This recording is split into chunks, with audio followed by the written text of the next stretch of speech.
You are listening to Two Truths Podcast, a place where we have real conversations about faith, motherhood, healing, and becoming whole in Christ. We believe our stories matter and that God uses every chapter of our lives for purpose. Here, we share where we've been and who God is in our lives today. Our prayer is that these conversations remind you that you are loved, seen, and never walking alone. Whew. Girl.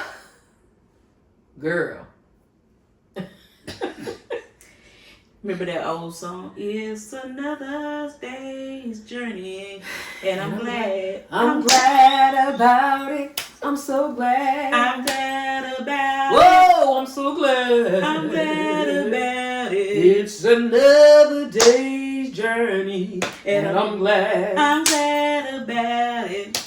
Girl, I'm so glad just to be in. Was it in the number? Yeah. Girl. We couldn't be in the women's choir back in the day. Ooh. I mean, not without having. They used to have rehearsal every day, though, it seemed like. Yeah, we wore robes. We did, too. Mm-hmm. We had robes, girl. I heard somebody say, bring the choir robes back. Them robes was hot and funky. Ma'am. I remember at our church, we had a robe closet. Because it wasn't in the beginning, the robes were assigned. Yeah. Because you always had the same people in the choir. But then as people started to rotate, it was folks wasn't getting them dry cleaned and washed and bringing them back. So they were like, leave them in the closet. Yeah. And I think the idea was whoever had management over that was supposed to be responsible for cleaning the robes. And that didn't always happen. Girl. That closet was. Yep. That's how ours started out. We would have our little name in the back, and then as you grew, you got passed down one. Yeah. Maybe it was some things going on in them robes. What's going on in them robes, Mandy? Whew, I'm like, I can't believe Sister So-and-so smelled like that. It was a situation in those robes. Then we went from robes to coordinated outfits. I remember that. You did white tops, black bottoms. That was the quintessential choir look. Like if you went to a visiting church, you had to have white tops, black bottoms. Mm-hmm. Sometimes they switched up white tops, navy blue bottoms or something like that. We get bold like for Spring Fest and stuff. We did turquoise and khaki one year. You would do khaki and some type of color for spring. For Christmas, you could do like a red top. Yeah, we did velvet dresses one time. Okay, velvet. Yeah, we did maroon velvet dresses one time. Okay, velvet. Y'all were fancy. Girl, yeah, those were some good times back in the day. Yeah. Mm-hmm. We had some good memories in our choir robes and all the things. Girl, you probably couldn't pay my kids to be in a choir. Girl, these newfangled kids. My kids would be like, nope, I'm not. Mm-mm. They're too cool for school. Oh. They're too cool, Mandy. They wouldn't do that. Oh yeah. They wouldn't do that. They'd be so offended by the fact that they had to first of all coordinate. Girl. And then all assimilate and look the same. Because, they want to do their own things. Girl. They want to be outside the box, or so they say. Girl, so. These bird kids, they ain't going to put forth no extra energy for nothing. This new generation of kids, they don't know. They will never know. And me and my sister were just talking about, she's like, I miss Easter speeches. Like, they will never know the terror, the sheer panic that came with trying to learn your Easter speech. And then not be too nervous to remember to recite it on Easter morning. Because you wasn't getting up there with that paper. You wasn't. You were not. So, and then if you had a skit too, you had that part. You had your skit speech. And you had your speech. The pressure, the sheer pressure that you had to try to remember both. It was on. The pressure was on. It was. So they'll never know the joys and pains of having to try to remember both. So. Well, now they just, they have teleprompters and TikTok and all the CapCut. Yeah. Everything you can think of. Yeah. They could pause it, go back, redo a part, edit, take it out, put something in. Yeah. Yeah, they'll never know.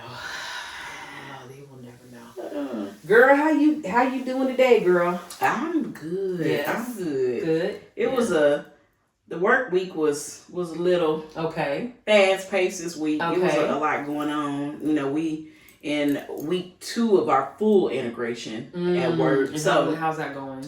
It's been going. You know, it's people have their expectations. Yes. Especially, you know, when corporate involved. Yes. And they only go a lot so much time for you to get it. That is true. So now we getting to the point where, you know, we on the end game. Right. Like we gave you 30 minutes you get it or you're gone. Right. So it's like I've been dealing with a lot of tears, you know, people just really afraid, and you pray that you're gonna get drafted or cut.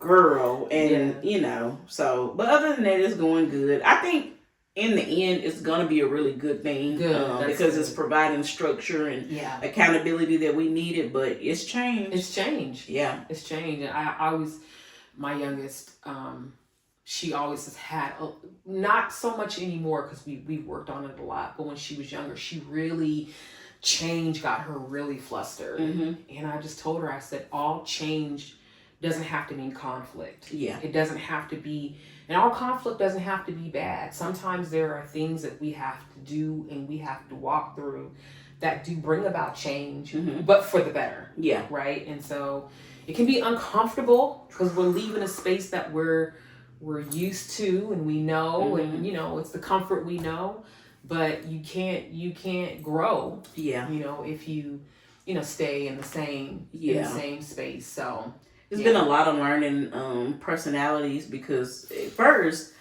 it kind of felt personal. You know, people would snap and you know they would yell at you and they would hang up, but I recognize it. I'm like, this is their fear talking. Yes. It's not that they are mad at me, you know, because I've had some come back and be like, you know, Amanda, I'm sorry, it wasn't directed towards you.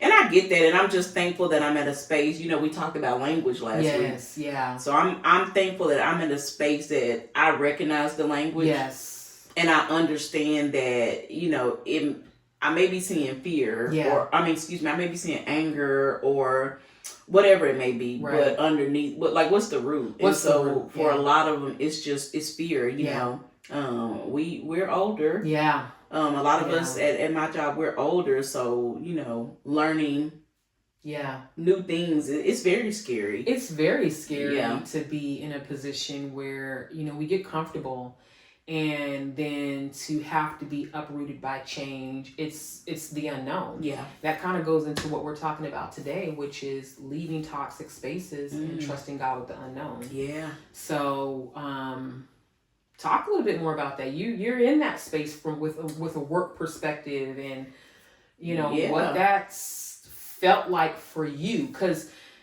it feels like a disruption to the nervous system, if you will. Yeah. When you have to retreat and to go in a different direction, and you've already gotten familiarity with the direction in which you're already heading. Yeah. For me, I was probably one of the fairly newer ones before we even transitioned to another being bought out. And so I was one of the last ones that was new to the old company. Okay. So when I came in, my experience in management and things like that, like I could already see from the outside looking in, I was like, ooh, they lack structure. They lack, you know, accountability. And not in a bad way. It was what they knew. Yeah. You know, and I do want to say, you know, all of our staff are amazing. They're amazing work. You know, they have good work ethic. Yeah. But we all know, you know, when you get used to something running a certain way, you just take it and run with it. Right. And so I was able to be on the outside looking in. And I think what I'm seeing from our staff now is a lot of them didn't realize the environment was toxic until we got on this side. Gotcha. And so now they're able to, now that structures and different things are being put into place, I think now they're able to see, like, man, we were in a state of chaos. For the trees. Yeah. And I think that gives a sense of peace.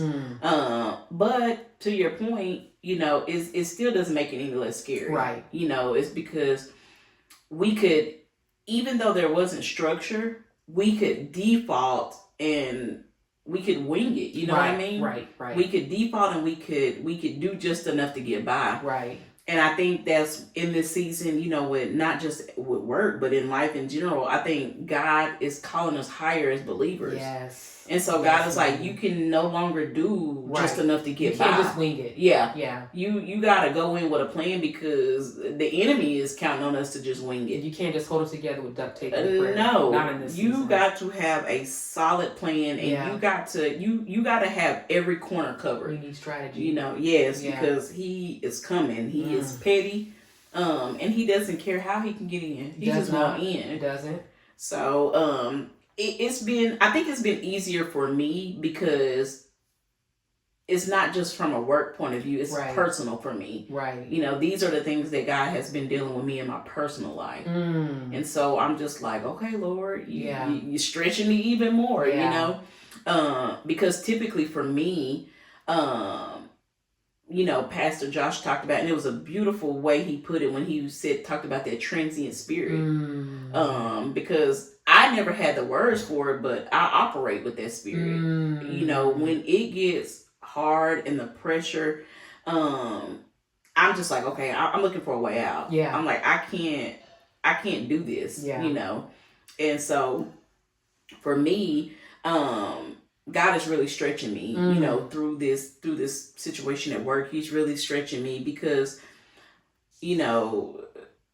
early on, I was just like, oh yeah, I can't do this. Like in this season, I have so much going on. I can't, this is another thing added to my plate. Right. But I have just leaned in, and I have really trusted God, because one thing that God has shown me is God was like, you are right. Some of the jobs that I've left, it has been a toxic environment. Yeah. But you didn't leave right. I'm like, okay. And he was like, I wanted to give you strategy so that you can avoid this in the newer situation. Right. I don't want you just hopping from one toxic situation to the next one, to the next one. Because then you are going to be a transient. You're going to always be, as soon as it gets toxic, there you go. Yeah. And the Lord is like, I'm highlighting it because I want to give you a strategy for how to deal with that. Not just in work, but in life, period. Yeah. So that's really good, Mandy. And I'm listening to you talk about the transition and talk about, the leaving and all the different things. And can you expand a little bit more on how that's felt as you're transitioning, but God's not giving you an explanation around it? Sometimes the Lord will give us I'm doing this because, it's going to connect to this or that, right? Sometimes in his graciousness, he'll share that with us. But oftentimes, more often than not, God does not reveal the whole piece of the whole puzzle. He reveals a piece of it at a time. And he's just trusting you, asking you to trust him to get the next puzzle piece. It's like a breadcrumb. He's leading you through the forest, through the enchanted forest until you get to the castle or whatever. Yeah. So what has that felt like for you, being led and transitioning, but not necessarily knowing what that transition is going to look like, feel like, sound like? So in the beginning, it was extremely hard. It still is hard. Yeah. It still is hard, even as a fully surrendered follower of Christ, it's still hard because my personality type, and some of the trauma that I've dealt with, I need to be in complete control, because I can write the story. I can decide what I'm going to walk through. I can decide how it's going to end. And with in this season, God is like, no, we're going to take it moment by moment. Yeah. Because if I show you too much of the picture, if God would have shown me back in October that we would be here where we are. Ooh, that's good. I wouldn't have stayed. I would have I would have spent so much time. And this is, how I typically work. If I know too much, I'm so busy spending so much time focusing on how I can perfect it that I'm missing what God is doing. This girl right here. This girl right here. Like, I'm missing that God is trying to teach me to trust him more. I'm missing that God is trying to write my story. I'm missing that God is healing some things. I'm missing that because I'm so busy being a busybody.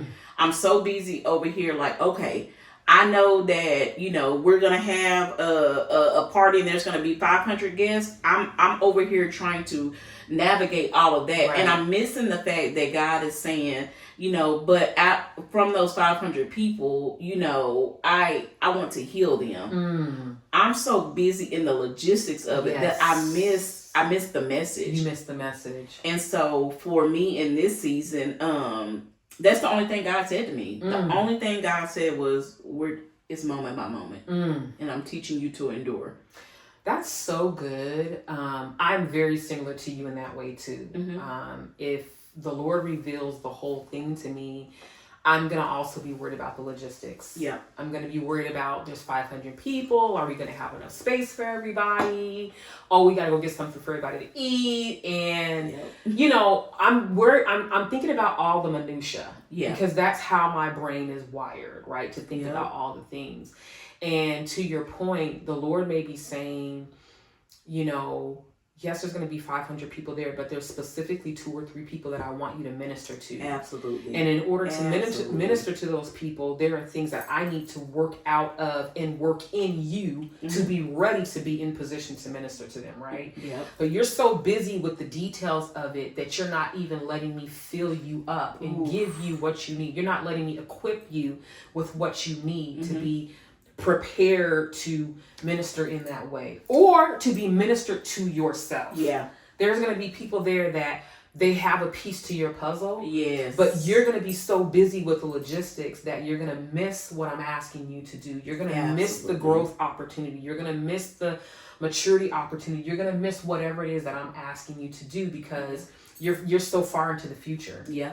You know what I mean? Yes. And so it's like, you know, that scripture that talks about, you know, not giving worry or not giving concern to the next day because tomorrow has its own worries, right? Yeah. Instead of being present in the moment and recognizing that every day is a new mercy that God has given us. So staying in that new mercy, getting all the manna that he has for us in that new mercy, in that day before we go on, because he's going to have new manna and new mercy for us every day. Yeah. So we don't have to get too far ahead of the pasture and be worried about, you know, what is this going to look like and what are the logistics on it. Like the Lord's already got that taken care of. Yeah. But to your point, for someone also like myself who, you know, trust is an area that the Lord, he gives me opportunities.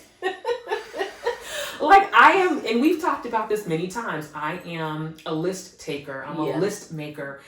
I think part of why I'm wired that way or why I have been wired that way is because it feels safe for me. Yeah. There's a plan. There's something I can count on. When things are out of order or there is no plan, it feels like chaos to me. And then when it feels like chaos, I feel like I'm out of control.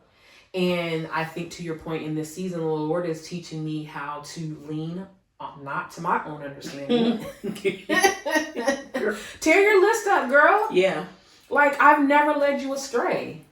I've been nothing but a good father to you in every season of your life, even when you have erred. And let's be clear, every time there has been bumps in the road, it's because of something I have done.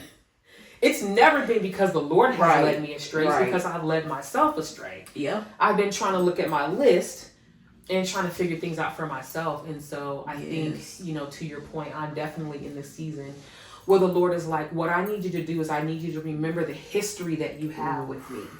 And I've heard you say this before, look back at the stakes in the ground. Yeah. Like you can look back at all the different times that I've planted when you've listened to me, when you've chosen to trust me and to honor me with your obedience. You've never seen the righteous begging bread. Yeah. I've never let the righteous be forsaken. Yes. So you can trust that. Yeah. You know you can trust that if I'm leading you somewhere, and you can just trust listening to my voice for sure. Yeah. So Yeah, that's good. And I think as we move out of these spaces of leaving places before God has explained things to us, I think some things that come up as a result of that is the fear mixed with the grief, and all of those two coexisting together, because we're leaving the unknown, and that causes us to be fearful, but it also causes us to grieve a world or a life or thing that we've known. So, in this space, in this season, how are you coping with the two, the fear and the grief, and what's that been like for you? Yeah. So I think for me, in the aspect of my job is, I'm the supervisor. So whatever our staff, they're looking at me. Yeah. They're looking at, okay, Amanda looks calm. So even though I'm fearful, I can trust because she's calm. Right. And so, and I believe God intended it to be that way. Because when I started this job, the position I'm in now, I wasn't in, that I started in a completely different role. And then when we got bought out, then I got moved to this role. And so I didn't have an opportunity to be fearful. I don't want to say I didn't have an opportunity to be fearful, because there are moments where it is still fearful, but I didn't have an opportunity to dwell and to sit in the fear. That's good. And to let the fear consume me. Yeah. Because, like I said, it was literally like, I went to work one day and they were like, hey, we need you in this position. And I'm just like, what? And so a lot of the times, we are in these situations and we are fearful because we can't see what God sees. I couldn't see that I'm a natural born leader. I never saw those qualities in myself. Yeah. Those qualities were never pulled out. Those qualities were never spoken life over, I can remember as a young girl, I was called bossy, or I was called a bully. Yeah. But I was always outspoken. Yeah. I always said what everybody else was thinking. Right.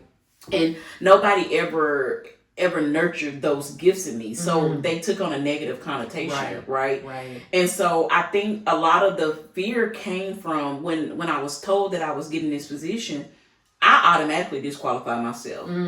I was like, no, not no. And I was like, I don't even have a desire to do this role. And when I went and talked to my boss, she was like, Amanda, you do this every day.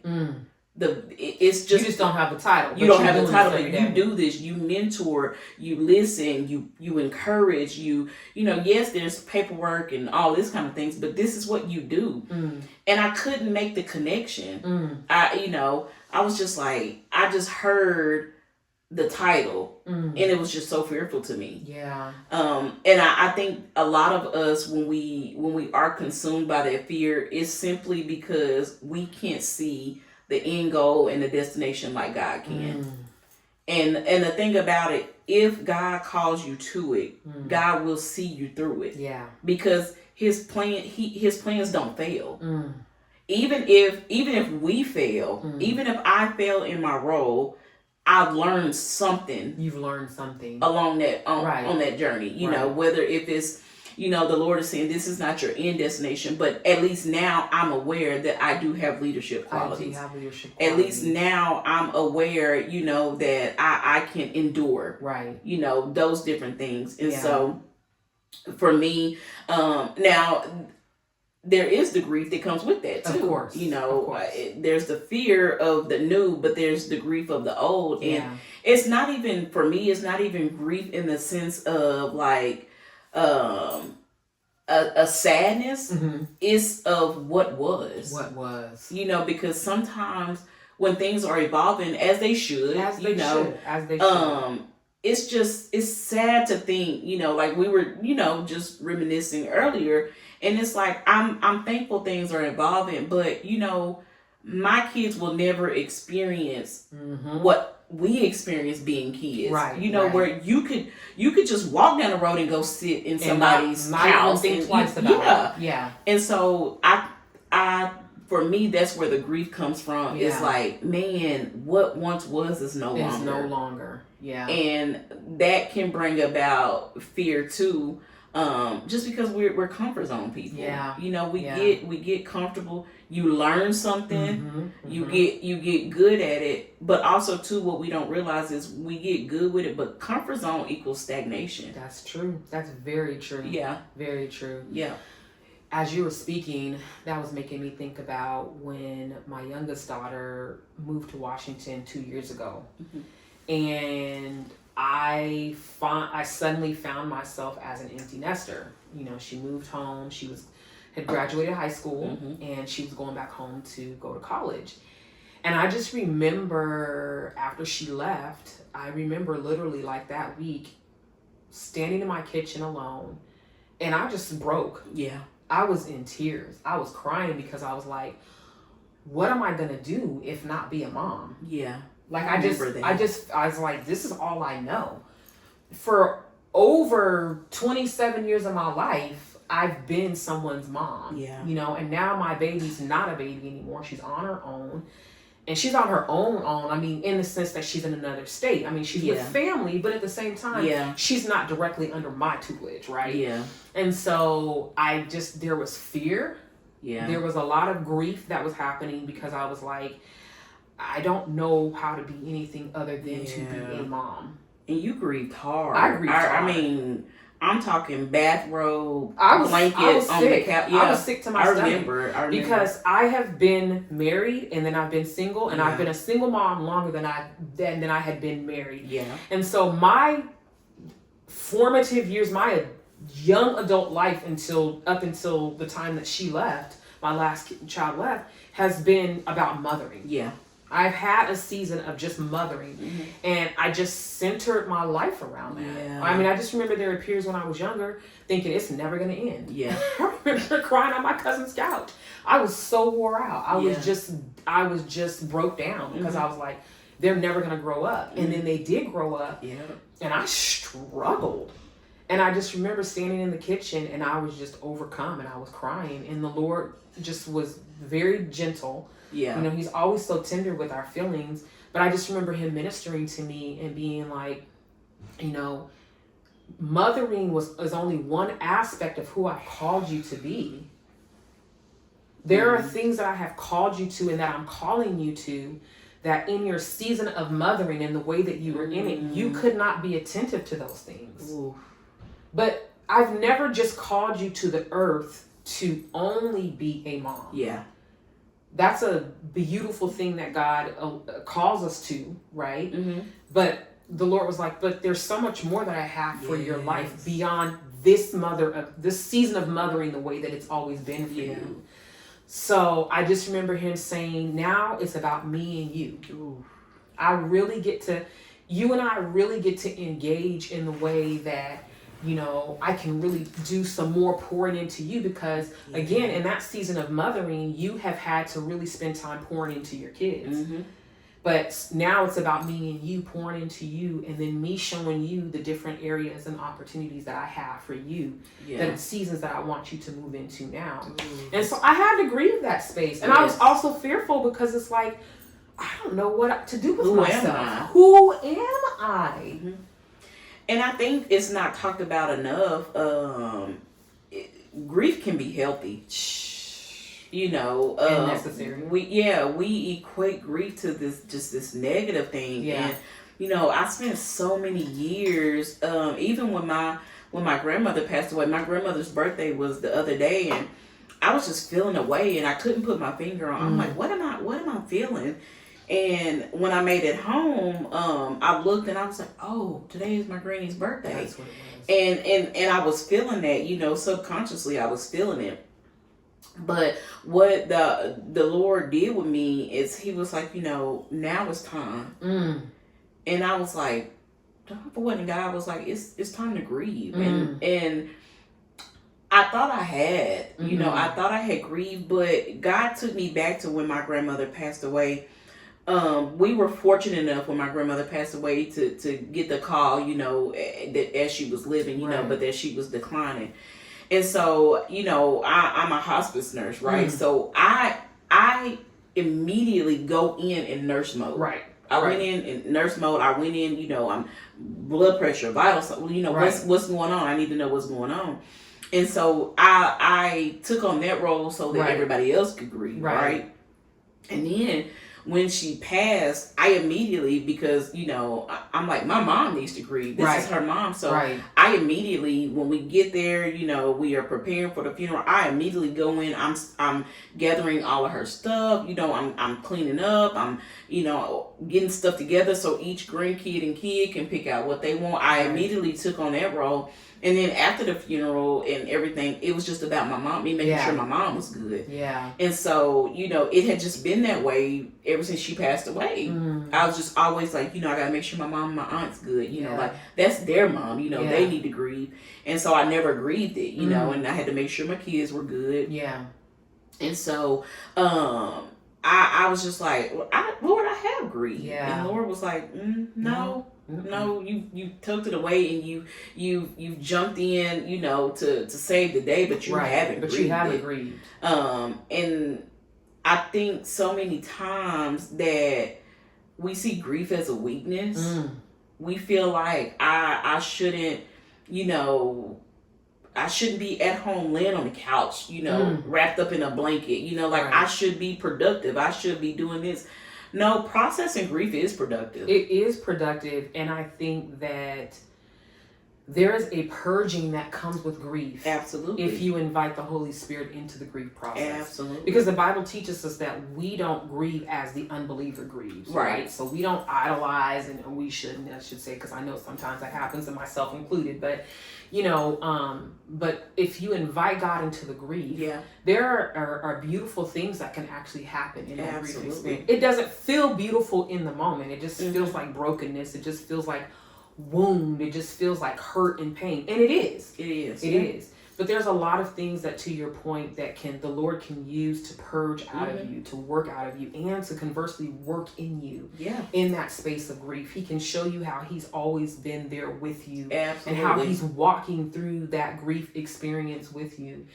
He can show you, you know, He can help to allow you to memorialize that person in a way where you can remember the things that they've taught you and the things that you've learned as a result of as having been in that person's space and in their presence, that you now get to carry on as a legacy. So there's so many different things that grief can do and that grief does. But again, it has to be, you have to submit that and surrender that to Christ in a healthy way. Because to your point, conversely, there is unhealthy grieving.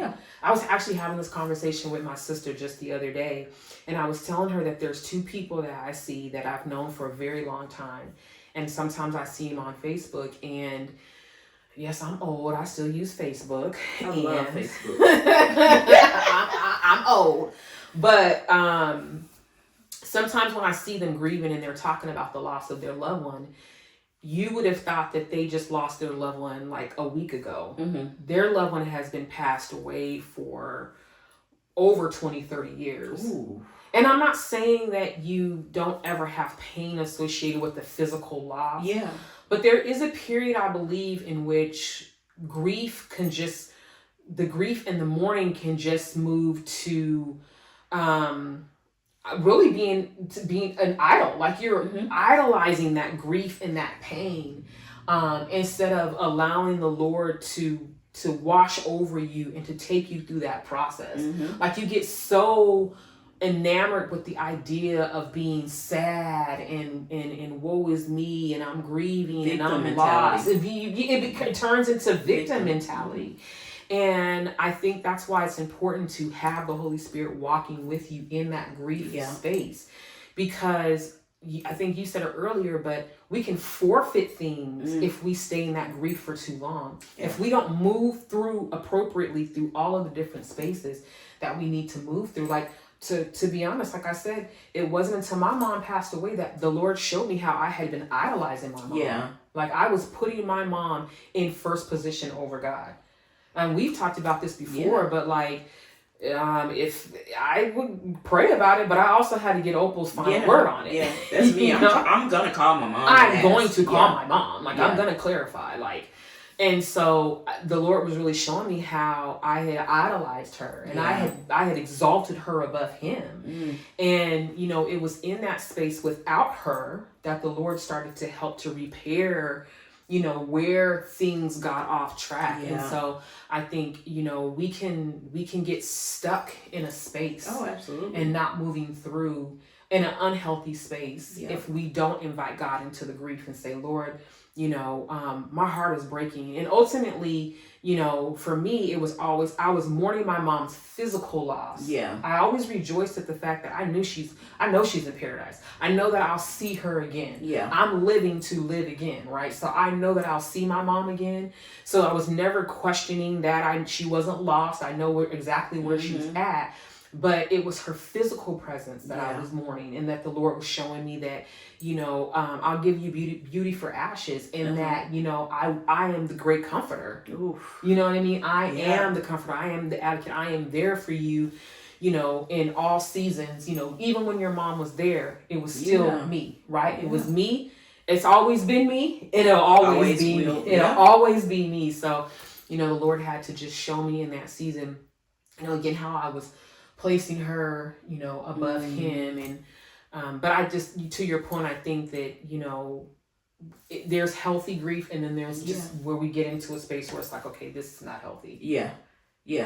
And that's the difference between, you know, because in God's word, he tells us he's close to the brokenhearted. He's close to the brokenhearted. So therefore we know we're in a fallen world, there's going to be grief. Yeah. But also too, when you, like you said, when you idolize that grief, when you are allowing that grief to keep you stagnant, when you are allowing that grief to not you know, progress you, you know, and also too, we have to remember, just because we're not crying every day, or just because we're not, it doesn't mean that we're not grieving. And when we have good days, it doesn't mean we forget about people. Right. That's exactly right. But that's the difference when you're bringing the Holy Spirit into it. Because one thing, you know, when my grandmother passed away, I was finishing up, I had already done LVN school, but I was in RN school. And so when my mom called me and was like, you know, Granny passed away, I was like, oh, I'm not going to school. Like, I'm, you know, I'm done.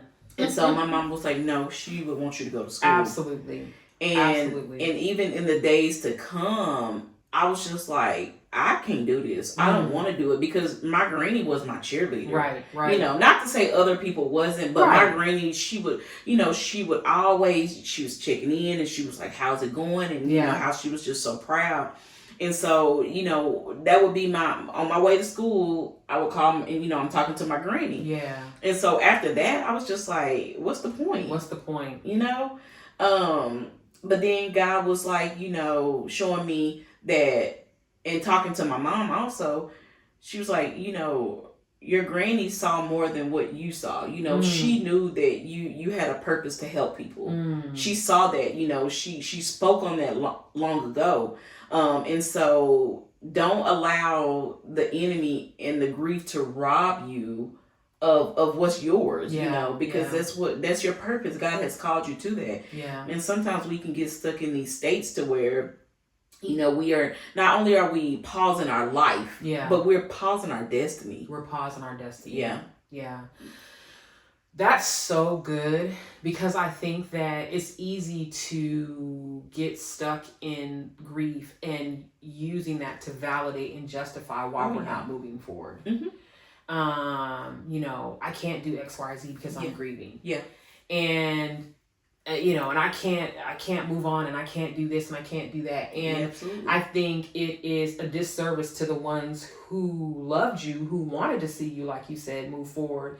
They would not want you to be stuck in their name. Especially if we know that they are absent, you know, to be absent from the body, and that they are present with the Lord. They are not worried about you. You know what I mean? Like, they are in paradise. You know what I mean? And so, you know, I think to allow ourselves to get stuck in a way where we can't move forward, And again, we're not talking about you lost somebody within the, you know what I mean? We're not talking about you have had recent losses, because that is a journey. I sit here as someone who's lost both of my parents. Like I was much closer to my mom, so that loss really took me down for some time. As the Lord, I rebuilt my identity and dealt with me during that period. Mm-hmm. But I can say we're coming up on the 15-year anniversary of my mom's passing next month. Mm-hmm. And now when I think about her passing, what the Lord has done is he's redeemed the time. Mm-hmm. And even with my dad, he's redeemed the time. So now when I think about them, I rejoice for the time that the Lord allowed them to steward me as my parents. Yeah. I think on the good things. I think about the things that they've left as a legacy. I'm grateful for the opportunities and the times that my kids had to be impacted by them. Yeah. Right. So now when I'm thinking about them, yes, there are still moments where I will feel sad about their physical presence being gone. Yeah. But I'm not in sackcloth and ashes. You know what I mean? Yeah. Like, May 2nd's coming up, y'all, and I'm on, shoulders are slumped, and I hate this day. Exactly. I can walk through this day, and I can honor my mom and remember my mom, and not be taken down to where it's gonna take me a whole 2-3 weeks to recover. Yeah. Yeah. If again, everybody's grief looks different, but if after 15 years it's a situation where I'm still, you know what I mean? Then, Houston, we have a problem. Yeah. Yeah. So I think, just from that perspective, and to your point, we still have to make sure that we're moving forward, because there are things that God is doing, like we were talking about earlier. We have to make sure we're in positions to be ready to do the things that God's calling us to do. Absolutely. And if we stay in grief too long, we can miss those things. And if we miss those things, we can miss the provision that God is bringing, from those different areas. And so, and not only staying in grief too long, being in fear too long. Being in fear too long. Because fear can keep us from stepping forward and trusting, God's plan. Yes. Yeah. So I think, to your point, that's something that, it's a sensitive subject to talk about, because grief looks different for everyone. Yeah. And I'm not certainly sitting here suggesting that, there isn't a right or a wrong answer. Right. But I'm saying, as a believer, as a follower of Christ, and knowing what the Bible talks about, we don't grieve as the unbeliever. Mm-hmm. We have hope in Christ. Yeah. Right. So, I know that I can continue to move through this life knowing that God is with me. Yeah. He is Emmanuel. Yes. And I can trust him to move me through the hurt. I can trust him to move me through the pain, and I can trust him to bring me out on the other side of my grief. Yeah. To where I don't have to get stuck. Yeah. I don't have to get lost in it. Yeah. And so that's kind of makes me think about just being in a space where, as we talk about kind of moving through that fear and that grief, there could be moments where you are moving without clarity, but there is a conviction that you have. Ooh. Right? So it's like, Lord, I don't have all the puzzle pieces. Yeah. I don't know what it's supposed to look like, but I have this conviction from you. Yeah. And I think that kind of ties into even kind of like with the podcast. Oh. It had been 2 years of us kind of going back and forth, but that conviction didn't change. Mm-hmm. You know what I mean? We didn't have a lot of clarity around it necessarily early on. Yeah, the conviction, because it was fear. We started out with fear. Absolutely. Absolutely. Towards the end, the conviction got so strong. It was loud. Yes. It was loud. It was loud. It made me think of those moments. You know how you see people that are hearing voices, and it's like, did anybody else hear that? Does somebody hear that? Am I the only one in here hearing that? What's going on? Yeah, and then we would have phone calls, and I would say something, or you would say something. We'd be like, "Yep, God is speaking. He's speaking." And now that we're on this side of it, I'm just like, some days I'm just kicking myself, because I'm like, why didn't we just say yes? Why didn't we just say yes? Because God has done exceedingly and abundantly, you know, more above than all I can. we Yes, can ask or think. And it's like God just, you know, like you said, we didn't have the clarity. You know, Right. we actually thought that, you know, we didn't even plan to talk about the healing and Right. faith. You know, we were planning to go a totally different route, a different direction, you know, yeah. and we had, you know, included other people, and Right. you know, we thought it was gonna look a certain way, and God was like, you know, and even in that, including the other people that we thought were going to be a part of the podcast, it just, the timing was not ever syncing up. And it was not syncing up for the other people, but for you and I, it always seemed to kind of be where there was still space available. Yeah. And so we were like, well, in the beginning, it was like, well, let's wait for everybody to be available. And then it just was not aligning. That conviction. And I just remember you and I getting to a space where I think you called me and we were just talking, and you were like, I can't move past this. And I was like, I can't either. Yeah. Like, I know we're waiting for this to look different or that to look different, but I don't know that maybe what the Lord has been waiting for us to see is that the whole time is that he was waiting for us to be aligned and to be synced. Yeah. Like, I have other plans for those other people, and he does and did and still does. Blew our mind with the plans. Blew our minds with the plans that he had for them. But I think if we continued to be out of sync, we would have just missed it, because we would have thought, oh, well, no, we got to wait for X, Y, or Z. And the Lord was like, no, I have another plan for them. Yeah. That is not the plan that, you know, but what I have for you has not changed. Yeah, so. And for me too, I'm a firm believer, you know, God's plan is God's plan. And God's plan is going to happen no matter if we agree or not. And no matter his plan. And so is when we start looking at the opportunities as the privilege that it is. Yes. Because it's a privilege for God to look down and say, I want Amanda and Stacy to do this. I trust you to be able to do this. So when you start looking at it as the privilege that it is, you know, and you don't want God to move past you. I don't want God to do anything without me in this season. There is a timing and a rhythm to everything that does. God does everything in a kairos moment. Yeah. And it's like we have to be ready to move with the cloud. Yeah. You know, the tribe of Issachar, they were so dialed in and focused in on moving with the cloud. Yeah. When the Lord said go, they move. You know, when the cloud moved, they moved. They didn't question it. And so it's a rhythm and a timing being locked in sync with God. Yeah. And you don't want to miss that rhythm.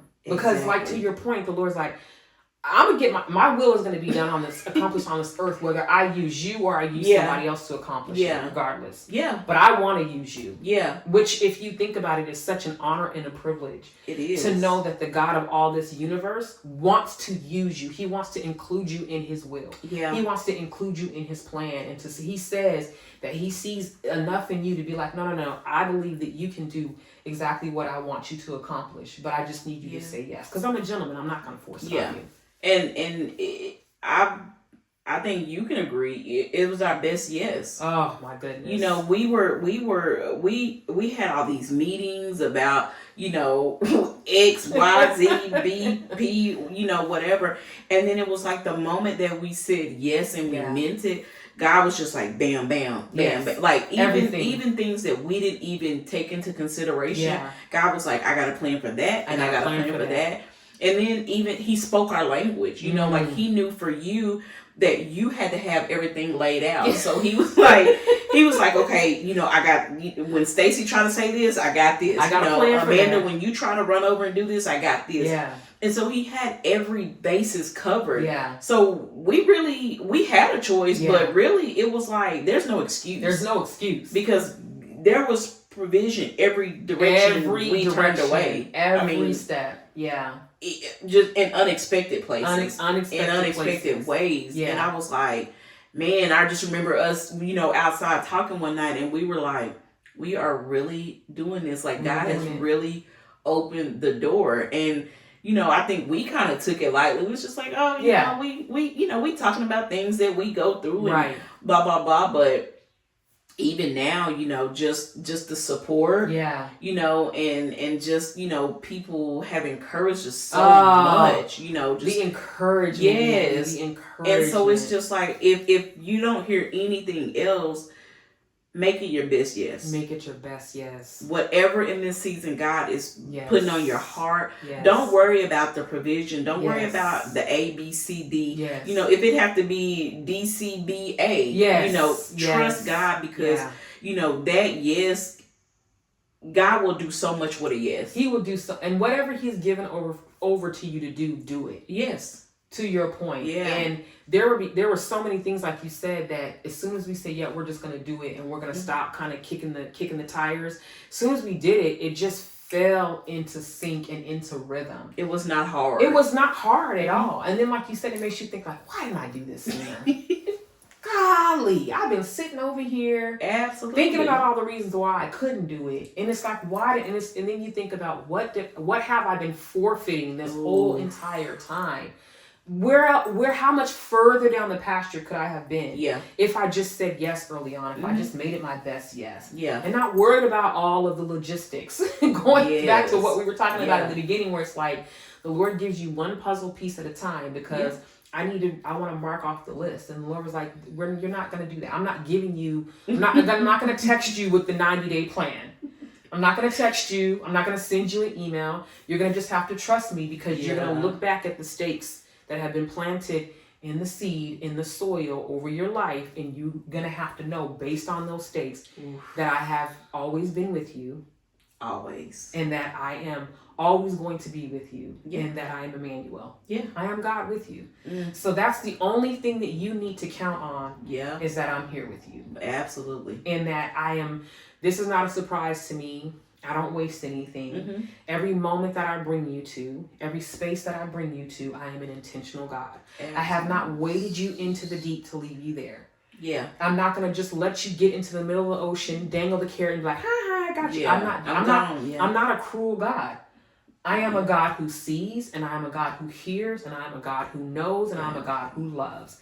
And so you can trust that because you have history with me. Yeah. So you only need to think back on the history that you have with me. And then you need to just take my hand and let me just dance you across the chasm. Yeah. Let me just get you across the chasm, close the gap, and just know that I am your God. And that I am with you. Absolutely. Man, that's good. You know, just... And when you reflect and you realize that, when you have those moments where you sit and you say, man, God, you know, friends have left, you know, you may even have parents that have left and walked away, relationships, anything. But when you reflect and you have that moment where you say, God, even when I turned away, you have never left me. You know, even when I was making foolish decisions or, you know, when I was idolizing other things, you never left. You never left. I came back and was able to be in right standing with you. And was able to be. And you didn't make me go through a bunch of penance. You didn't make me jump through a bunch of hoops. You just allow me to enter back into your grace. Absolutely. You know what I mean? You allow me to repent and to turn, to change my mind. Yeah. And you just said, okay, come on, let's keep going. You took my hand and just said, let's keep on going.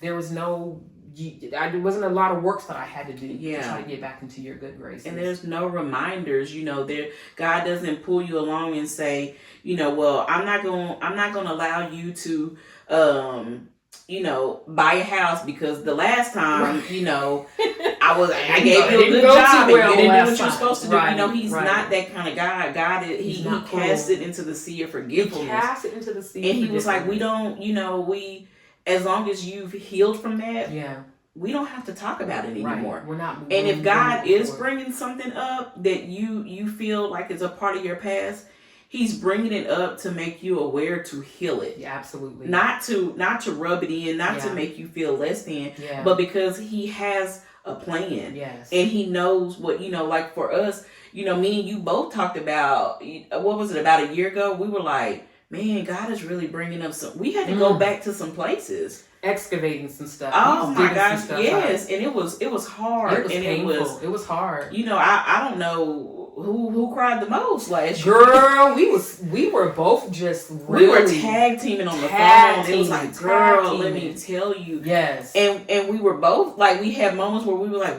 where is this coming what is from? Even like things that were coming up that we were like, I thought I was good. Yeah. I thought I was good in this area. Yeah. I didn't even know there was even more things that the Lord was really wanting to try to show me. Yeah. What was in my heart. Like, bro, like I'm like, Lord, wait a minute, huh? I'm waterlogged, Lord. Yeah. Like I'm Yeah, but God knew that we would be in this moment here having these conversations, because had he not excavated, we wouldn't be able, we couldn't even have the conversations we're having without being Absolutely. in a corner rocking somewhere. Absolutely. So, don't discount, because the difference now is you may have to go back and visit some painful places, right? Yeah. But God is with you. Yes. That's the difference. Yes. Even if you're having to go have conversations of forgiveness, Yeah. if you're having to, go repent, if you're having to, whatever you're having to do, God is with you. Yes. And that makes all the difference, because now when you go back and visit, you're safe. Yes. You're seen, you're heard. Yes. And God knows. Yes. And he's not going to, it makes me think of my husband with my daughters. He gives them so much room. Yes. To be them, but he's always not far behind. Like, yes. Especially in public, you're not gonna find Quinn not. Right. He's not far behind. Yeah. All of us. Yeah. That's the same thing with God. Yeah. God, he's like, okay, I'm gonna let you go here. Right. But I'm right here. Like as soon as you turn, I'm right here. Yeah. And a lot of times you don't even have to turn. Yeah. Because he's gonna catch you. He's gonna catch you. Absolutely. He's gonna be right there. Yeah. It makes me think about, kids, and we both have our grandbabies, but it makes me think about sometimes if a kid does something and you say, did you do this? Uh-huh. Did you knock this water over? Did you knock this juice over? Sometimes you have to walk them back to the scene of the crime to remind them.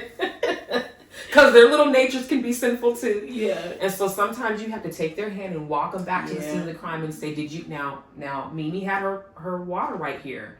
And I told you not to get a drink, and looks like not only was there a drink taken, but it was knocked over. Did you do this? But the difference is that I'm with them. Yeah. I'm walking back to the scene of the crime, if you will. I'm walking back to the space, not to accuse them, but to say, okay, now I know that you did X, Y, and Z, and you're gonna have to clean it up, but I'm gonna help you. Yeah. Right. I'm not gonna leave you there, but I'm gonna help you clean this up, and then we're gonna talk about how we can make sure you don't do this in the future. Yeah. How you don't continue to knock over the water. You don't drink, from Mimi's water if you're not being disobedient in the future. I'm gonna show you. I'm gonna be there with you. Yeah. So it's different than when the wound is fresh and you just get the abrasion versus when the wound is being cleaned up. Yeah. You know what I mean? Yeah. Or like if somebody bumps into the wound. Yeah. It's a reminder, but it's not this experience. Yeah. Right? Yeah. So God is so good. He is. And if God is taking you back, it's to make things right. It's to make things right.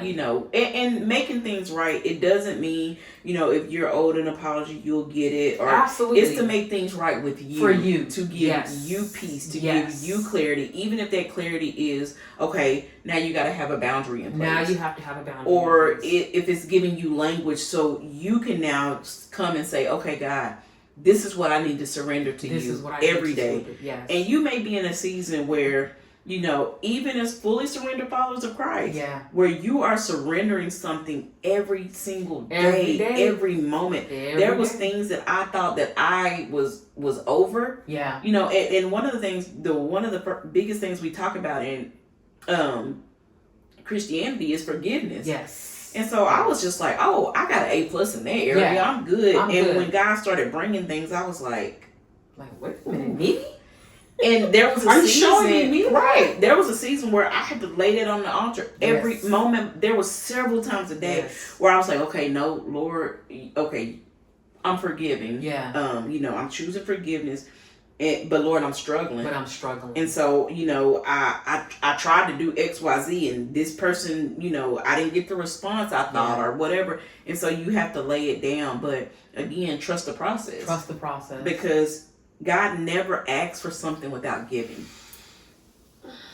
If God is asking for your hurt, he's giving healing. He's giving healing. And so, like you said, that ebb and flow with God is always like this. Always an exchange. You're always exchanging, know, and giving him, and you're giving him the burden part, and he's giving you his burden. Yes, his yoke is easy. Yes. And once we realize that, because a lot of times we want to hang on to the hurts, and we want to hang on to the because it just makes us feel better. Correct.